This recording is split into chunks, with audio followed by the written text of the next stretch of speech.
Yo la team, j'espère que vous allez bien, que vous avez passé une excellente journée. On se retrouve ce soir pour une nouvelle vidéo de pronostic sportif.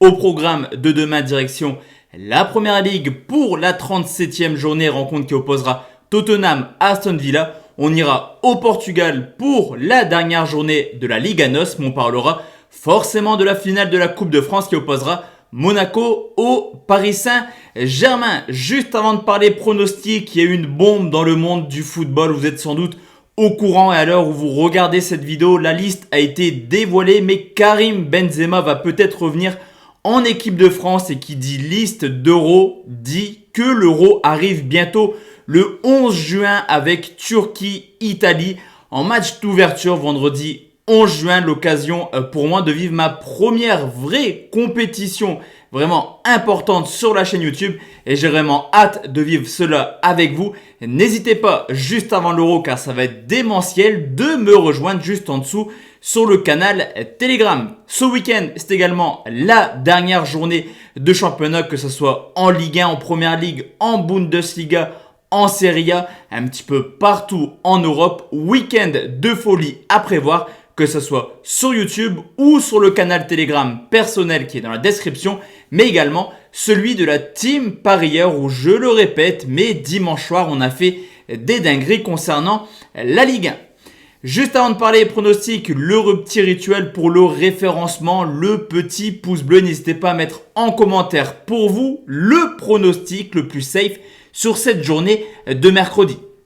Ni une ni deux, la team, on part sur les 3 pronostics avec des cotes pas forcément hautes, mais c'est vrai que les bookmakers minimisent les cotes en cette fin de saison. Quand même 3 cotes avoisinant les 1,50. L'objectif est clair, faire ce soir un 3 sur 3. On commence à Tottenham, où Tottenham reçoit Aston Villa, avant-dernière journée en Première Ligue, qui oppose le 6e au 11e. Alors quoi qu'il arrive à la fin de saison, Tottenham restera tout de même une valeur sûre chez elle. Deuxième meilleure équipe avec 10 victoires en 18 matchs, également la deuxième meilleure attaque avec 34 buts marqués. Du côté d'Aston Villa, le bilan à l'extérieur est simple, une équipe capable du meilleur comme du pire. En témoignent ses stats plutôt inquiétantes avec déjà 7 défaites hors de leur base, et également une équipe assez limitée contre le top 5, dans le sens où sur ces 5 rencontres, il y a eu seulement 4 points de prix. Vous l'aurez compris, une victoire, un nul pour déjà 3 défaites. Au niveau de l'état de forme, ça fait quelques semaines que Tottenham a le même schéma, c'est-à-dire victoire à domicile et défaite à l'extérieur. L'occasion est belle forcément de recevoir Aston Villa, une équipe de Tottenham qui reste sur 6 victoires sur ses 7 dernières rencontres à domicile. Seul United est venu s'imposer, alors que du côté d'Aston Villa, qui était longtemps dans le top 5 en Première Ligue, une fin de saison catastrophique, seulement 2 petites victoires en 10 matchs. Et Aston Villa a officiellement dit adieu à une qualification européenne avec cette défaite ce week-end contre Crystal Palace. Lors du match aller, Tottenham s'est facilement imposé sur le score de 2-0 à Aston Villa. Et c'est un petit peu la tendance qu'on peut constater. 6 victoires de suite de Tottenham, que ce soit à domicile ou à l'extérieur. De plus, les Spurs 6e sont encore sous la menace des clubs qui sont un petit peu en dessous d'eux. Tottenham a une rencontre ultra importante à Leicester ce week-end. Il faut absolument s'imposer demain. La victoire est très bien cotée. Tottenham s'impose, c'est coté à 1,53.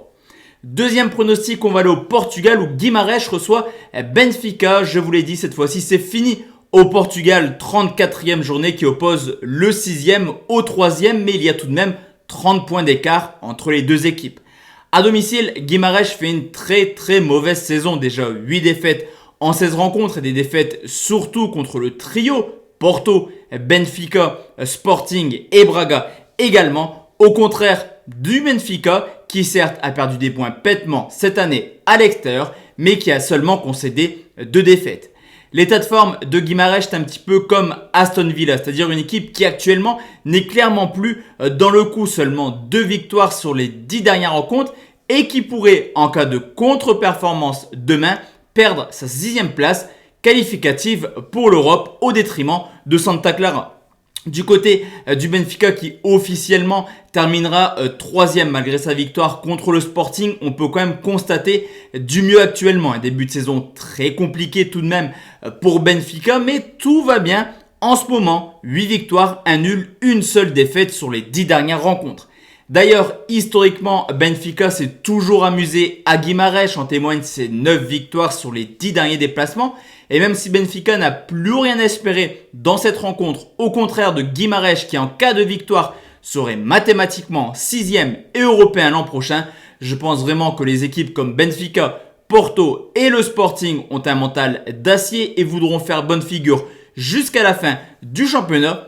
On sécurise tout de même avec une équipe de Benfica qui perd par moment des points à l'extérieur. C'est pas très bien coté, mais ça a le mérite de se jouer. Benfica ou nul, c'est coté à 1,41.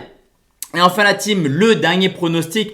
On va parler forcément de la finale de la Coupe de France qui oppose Monaco au Paris Saint-Germain, finale de Coupe de France. Potentiellement Lille serait champion ce week-end. C'est donc la dernière chance pour Paris et Monaco de prendre un titre. Dans le cas que Paris soit champion, possibilité également de faire un doublé. C'est également une rencontre assez équilibrée entre le 3e et le 2e de cette année. Seulement un petit point d'écart. On peut également constater qu'au niveau de l'état de forme, attention, car Monaco est tout simplement en Europe l'une des équipes les plus en forme en 2021.